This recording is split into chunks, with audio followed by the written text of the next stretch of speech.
Did you see where I put out that post for people to help us name our Valentine's Day drinks at the coffee shop, and someone wanted us to name one Matthew McConaughey? What was in that drink? Nothing. I mean, I didn't give people what was in them yet. Oh. I just said, give me some names for rom-coms. And someone said Matthew McConaughey. He's not a rom-com himself. No. But also he's not a rom-com. Right, right. That's why I was like, oh. What's the one he's in? Yellow Dress, Kate Hudson. Love Fern. How to Lose a Guy in 10 Days? Yeah. I kept thinking 10 Things I Hate About You, and I'm like, that's not it. Oh, God, that was a good one. But if you're going to name a drink, Heath Ledger. Oh, the Heath Ledger. So Heath. you could just do a bunch of celebrity crushes. Yeah. Anyway, hey, this is the Witches, Magic, Murder, and Mystery podcast. I am Kara. I am Megan. She is thinking about her celebrity crush at the moment. I have a murder mystery that was solved a couple years ago. Oh, good. Mm-hmm. That's I exciting. get to give you the mystery and the case solved. Okay. I love it. Yeah, I was reading through and I was like, my gosh. But then I clicked on that link and I was like, oh, yay. Oh, I love that. It was so good. Okay. Well, I mean, this is a really sad story because she's murdered. But Here we go. Okay. So I'm diving into a story that has haunted Snohomish County, Washington for decades. Like literally decades. Mm-hmm. It's crazy. So it's a story of a young woman whose life was cut short back in 1977. And no one knew who she was for the longest time. Like I said, decades. Mm-hmm. So she became known as the Snohomish County Jane Doe or Precious Jane Doe. Oh, yeah. I remember hearing about this. Mm-hmm. So it's full of twists, dead ends, and a very persistent team of investigators who never gave up on trying to give her a name. And it is the sweetest thing. Oh, I love it. Yeah. I love it when they do that. Yep. I'm also going to do a little dive into the life of her murderer, David Marvin Roth. So buckle up, buttercups, like some of our people like to write into us. Yeah. Because I say it. Okay. So rewind back to August 14th, 1977. It's summertime. And we're in the area of like dense forests. There's winding roads. It's just like a peaceful little countryside, blackberry fields, like just so peaceful. But all of a sudden, some blackberry pickers find a young woman's body in the brush off of a remote road near a place where the locals call the homestead. Mm. She had very clear signs of a violent end. And like several of our other stories, it shook these quiet little communities to their core. Like just the saddest, most terrifying thing. Like, and I'm sure any community would think, oh my God, is there a serial killer going on? Yeah. Like, what is yeah. Yeah. Especially if a body is dumped like that. Yes. Yeah. And she's younger. So when the authorities get there, they just start an investigation. From the start, they're met with more questions than answers. Mm. Who is this person? How did she end up here? Why is she in the middle of nowhere? They couldn't find a single missing persons report that matched her description. It's just like she appeared out of thin air. Kind of like your person in the tree. Yeah. Well, those are the saddest one. And just like with the person with Bella and the witch elm, it's like there's no missing persons report. Like, right. This person wasn't missed. That's so sad. Yeah. And of course, you never know. Like maybe it's just so far out of the area. Maybe there was a missing person report somewhere. But they couldn't. It was the 70s. They couldn't trace it back that far. Right. Now there's a database that has, all these missing persons, and you can, search. I don't know. So sad. Well, I remember when we did The Boy in the Box, which has also been solved by now. But at the time that we covered the episode, it hadn't been solved yet. Right.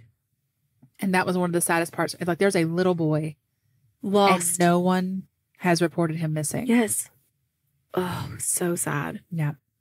Okay, let's cover what the investigators did know. So according to the Doe Network, this case was labeled as 516 UFWA, unidentified female. That's catchy. I know.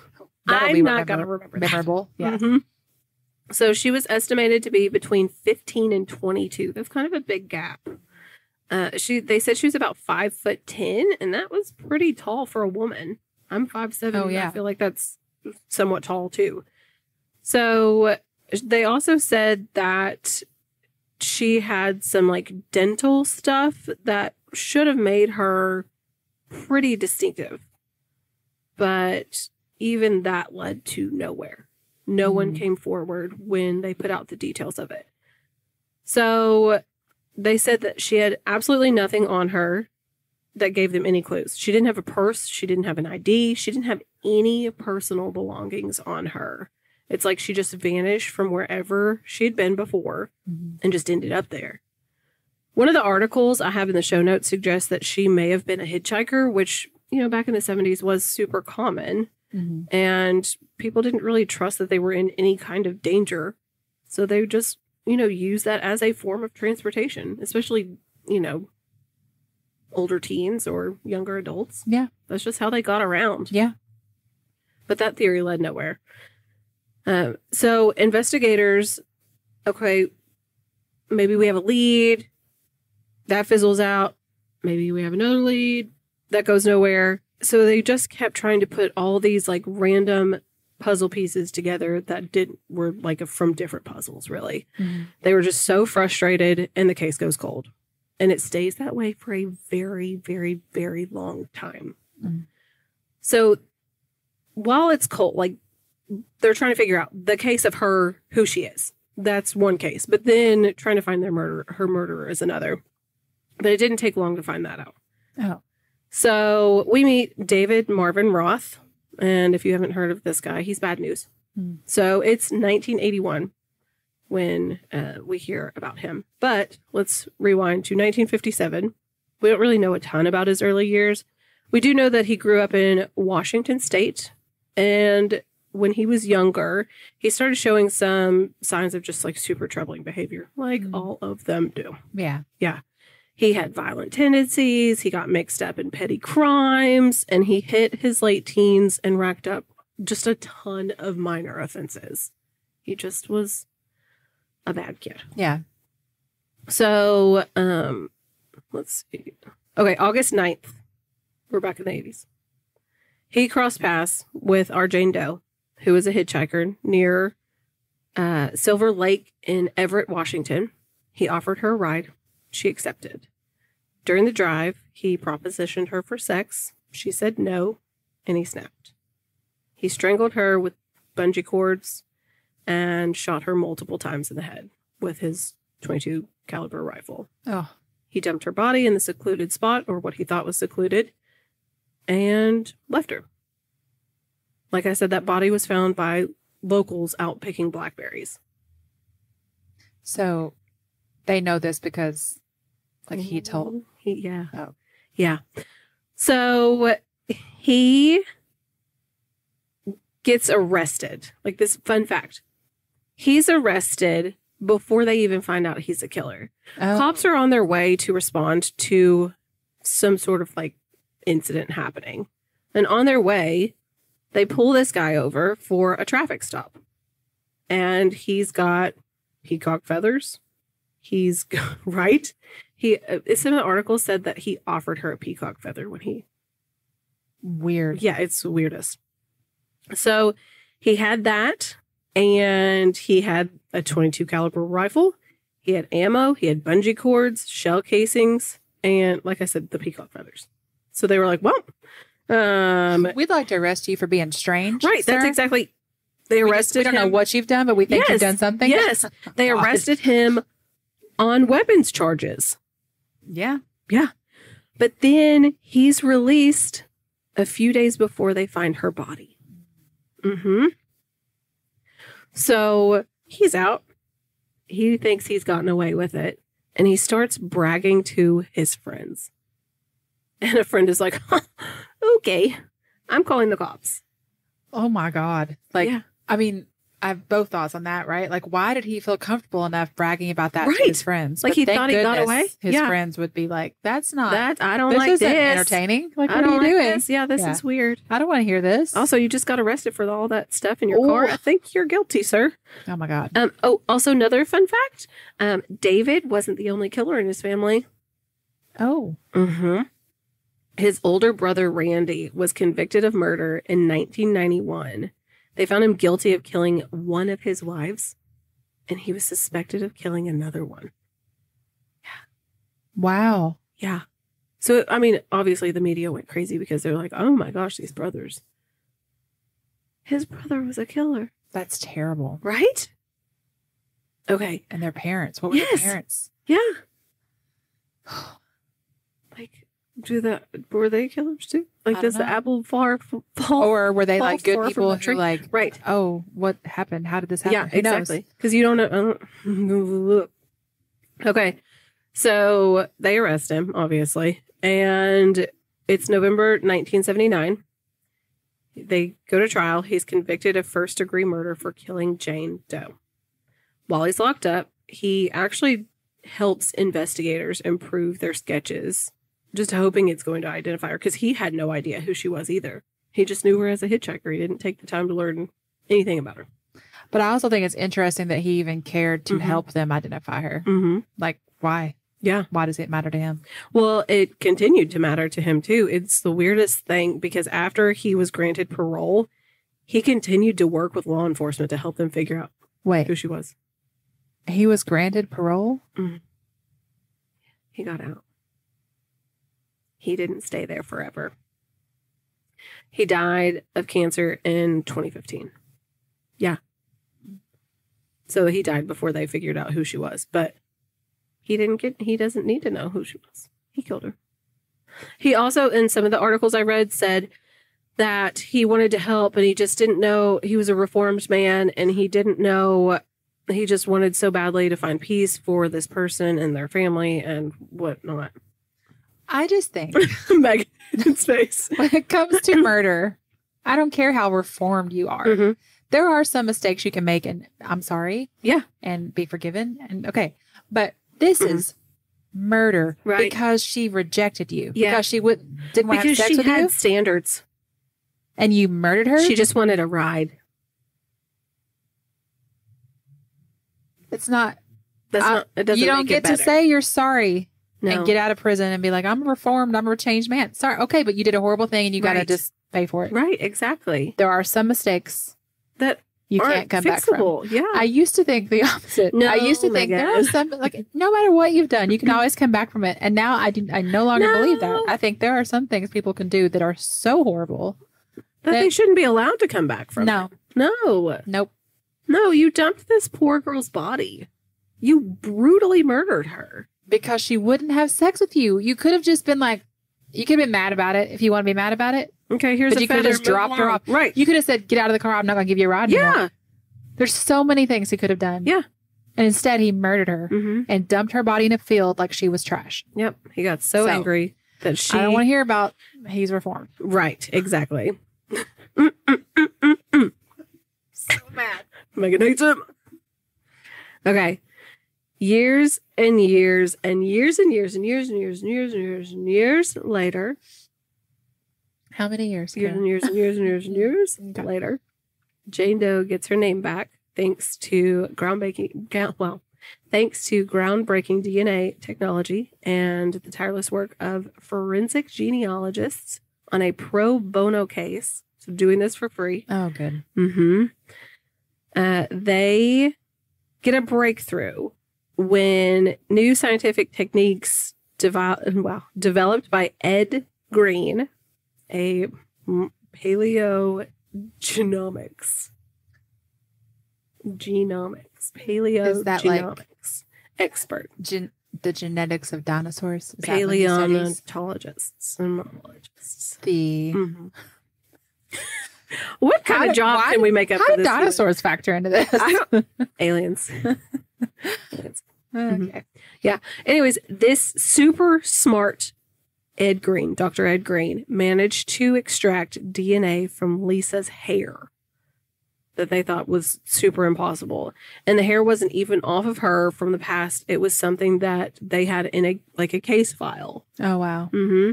Off of just like her clothes and stuff. So it didn't even have like the roots or anything attached to it. They did so much work on this that they finally, like after placing it into a database, kind of like Ancestry.com or something like that. Mm-hmm.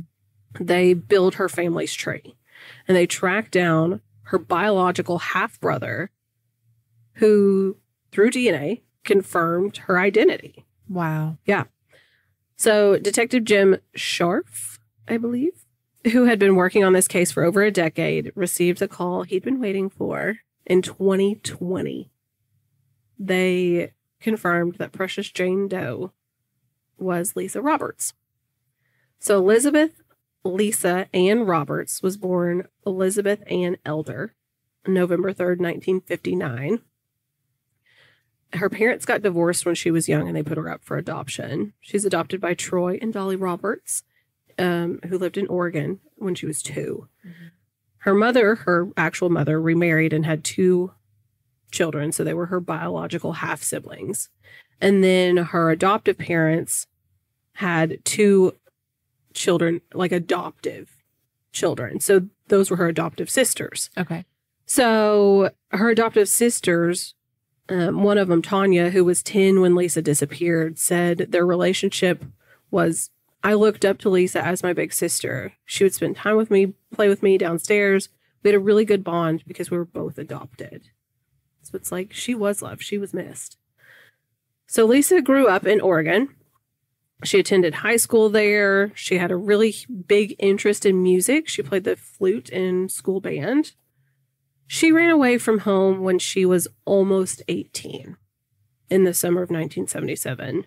She and her parents had a huge argument over a bag of marijuana that her parents had taken from her.